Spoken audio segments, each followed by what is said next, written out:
Hi, I'm Janea, the creator of Drama Notebook. And first, I'd like to say thank you for being a part of Drama Notebook. You are doing incredibly meaningful work in the world, and I am very grateful to you.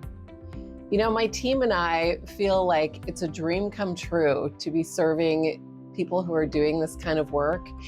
And we're constantly coming up with new, inventive ways to inspire you and delight your students. And if you're a drama teacher in any capacity, you probably are familiar with that feeling of seeing drama in ordinary situations.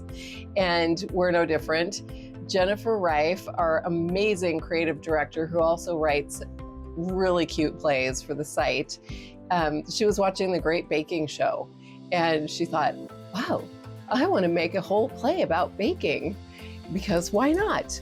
And it is so adorable, you guys. It's a series of scenes, so you can actually just use one scene or string them all together to make an adorable show.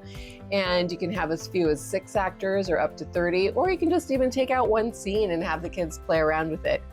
But she also put in a template for writing bios and a special recipe card activity. And there's an accompanying lesson another teacher submitted where you can make your own cake props using sponges. How fun! Can you believe this is our job? So anyway, please download this and read it and use it for readers theater, put on a performance, or just play around and let your imagination go wild, because that's what it's all about, right? Encouraging imaginative play and fostering creativity in the youth in our culture. So thank you again. I hope you really enjoy it. You can write us a note to let us know how you're using it, and we'll see you again on the site.